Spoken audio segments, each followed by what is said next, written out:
వరంగల్ పరిధిలోని ఎల్లం బజార్లో ఉన్న శ్రీ సీతారామచంద్ర స్వామి ఆలయంలో ధనుర్మాసాన్ని పురస్కరించుకొని గోదాదేవికి ప్రత్యేక పూజలు భక్తి శ్రద్ధలతో నిర్వహించారు. ఉదయం నుంచే భక్తులు పెద్ద సంఖ్యలో ఆలయానికి చేరుకొని పూజల్లో పాల్గొన్నారు. గ్రేటర్ వరంగల్ పరిధిలోని ఎల్లం బజార్ శ్రీ సీతారామచంద్ర స్వామి ఆలయంలో ధనుర్మాసాన్ని పురస్కరించుకొని గోదాదేవికి ప్రత్యేక పూజలు వైభవంగా నిర్వహించారు. ఈ సందర్భంగా గోదాదేవిని సంప్రదాయబద్ధంగా అలంకరించి వడిబియ్యం సహా వివిధ రకాల నైవేద్యాలను అర్చకులు సమర్పించారు. ధనుర్మాసం ఎంతో పవిత్రమైన కాలమని విశ్వసించే భక్తులు ఉదయమే ఆలయానికి చేరుకొని పూజా కార్యక్రమంలో భక్తి శ్రద్ధలతో పాల్గొన్నారు. ఈ కార్యక్రమంలో ఆలయ అర్చకులు, కమిటీ సభ్యులు పెద్ద సంఖ్యలో భక్తులు పాల్గొన్నారు. ధనుర్మాస ప్రత్యేక పూజలు భక్తుల్లో ఆధ్యాత్మిక చైతన్యాన్ని పెంపొందించాయని ఆలయ నిర్వాహకులు తెలిపారు. శ్రీమన్నారాయణ శ్రీ వైష్ణవ సాంప్రదాయంలో అన్ని వైష్ణవ దేవాలయాల్లో ఎంతో వైభవంగా జరిగే ధనుర్మాసోత్సవాల్లో భాగంగా ఈరోజు శ్రీ గోదామ వారికి ఒడిబియ్య సమర్పణ కార్యక్రమం జరిగింది. స్థానికంగా ఉన్నటువంటి సుమారు 100 మంది మహిళలచే అంగరంగ వైభవంగా ఈ కార్యక్రమం ఈరోజు నిర్వహించుకోవడం జరిగింది. అదేవిధంగా ఎల్లుండి గోదా రంగనాయకుల కళ్యాణ మహోత్సవం జరుగుతుంది. అందులో భాగంగానే ఈరోజు అమ్మవారికి సారె సమర్పణ, పసుపు కుంకుమాల సమర్పణ, పలహార సమర్పణ కార్యక్రమం జరిగింది. గోదా అమ్మవారు శ్రీ రంగనాథ స్వామిని వివాహం చేసుకోవాలని సంకల్పించి 30 రోజుల పాటు వ్రతం చేసింది. దాన్నే ధనుర్మాస వ్రతము అని అంటాము. ఈ వ్రతము మనకందరికీ కూడా, హిందువులందరికీ కూడా ఈ వ్రతము శిరోధార్యమైనటువంటిది. ఇందులో ఎలాంటి ఉపవాసాలు కానీ ఇంకా ఎలాంటి నియమ నిబంధనలు లేవు. కేవలం ఆమె రాసిన 30 పాటలు, గోదాదేవి రాసిన 30 పాటలను పాడుతూ మాత్రమే ఈ వ్రతం చేయాలి. ఈ వ్రతం చేసిన వారికి విశేషమైనటువంటి ఫలితాలు ఉంటాయి. ముఖ్యంగా పెళ్లి కాని వాళ్లకు పెళ్లి జరుగుతుంది. అదేవిధంగా సంతానం కోసము, ఇతర సకల సౌభాగ్యాల కోసం కూడా ఈ వ్రతాన్ని ఆచరించడం అనాదిగా వస్తుంది. మన కలియుగ ప్రారంభం నుంచి ఈ వ్రతం ఉందండి. నిన్న మొన్న వచ్చిన వ్రతం కాదు, నిన్న మొన్న వచ్చిన దేవత కాదు గోదాదేవి. మన కలియుగంలో ప్రారంభంలోనే ఈ వ్రతం ఆచరించిన వాళ్ళు ఎంతో సుఖ సంతోషాలతో, అదేవిధంగా మన గుడికి వచ్చి ఈ వ్రతంలో పాల్గొన్న వాళ్ళందరికీ పెళ్లి కాని వాళ్లకు చక్కటి సంబంధాలు కూడా కుదిరి పెళ్లిళ్ళు జరుగుతున్నాయి. అదేవిధంగా వారి కాపురాలు కూడా ఎంతో అన్యోన్యంగా జరుగుతున్నాయి.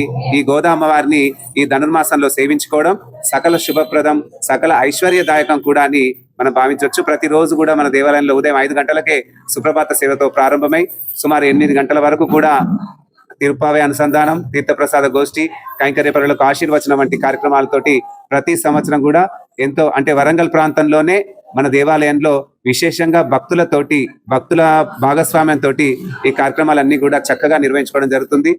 మన ఆలయంలో ఎలాంటి కార్యక్రమం ఇచ్చినా భక్తులు చూస్తున్నారు కదా, ఇదే విశేష సంఖ్యలో పాల్గొని అమ్మవారి కృపకు పాత్రలు అవుతూ ఉంటారు. ముఖ్యంగా మన దేవాలయంలో జరిగే కార్యక్రమాలు ఇతర దేవాలయాలకు కూడా ఆదర్శంగా నిలుస్తున్నాయని చెప్పడంలో ఎలాంటి అతిశయోక్తి లేదు. మనం మొదటి నుంచి కూడా ఉదయం 5 గంటలకే ప్రారంభించుకున్నాం. తర్వాత కొన్ని దేవాలయాల్లో అనేక రకాల టైమింగ్స్ ఉండేటివి, కానీ మనం ఉదయం స్టార్ట్ చేసిన తర్వాతనే వాళ్ళు కూడా టైమింగ్స్ మార్చుకోవడం, అన్ని రకాలుగా ఉదయమే చేయాలనే ప్రయత్నం చేయడం.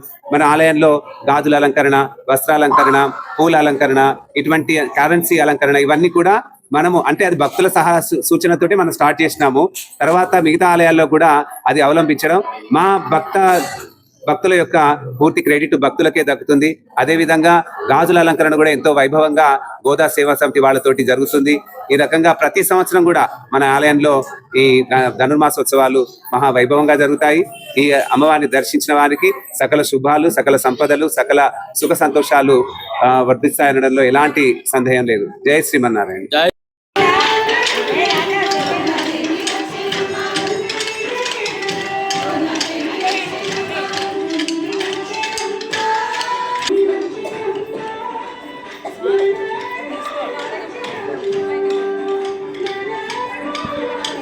సేవింప చండుని ముండుని సంహారం, చాముండేశ్వరి అవతారం, పద్మరేకుల కాంతులతో బాలా త్రిపుర సుందరిగా, హంసవాహన రూపిణిగా వేదమాతవై వచ్చితివి. శ్వేత వస్త్రము ధరించి అక్షరమాలను పట్టుకొని భక్తి మార్గము చూపితివి. జ్ఞాన జ్యోతిని నింపితివి. నిత్యాన్నదానేశ్వరిగా కాశీపురమున కొలువుండా ఆది భిక్షువై వచ్చాడు సాక్షాదా పరమేశ్వరుడు. కదంబవన సంచారిణిగా కామేశ్వరుని కలత్రముగా కామితార్థ ప్రధాయినిగా కంచి కామాక్షివైనావు శ్రీచక్రరాజా నిలయనిగా శ్రీమత్రిపురా సుందరిగా సిరి సంపదలు ఇవ్వమ్మ శ్రీ మహాలక్ష్మి గరావమ్మ మణిద్వీపమున కొలువుండి మహాకాళి అవతారముతో మహిషాసురుని చంపితివి ముల్లోకాలను ఏలితివి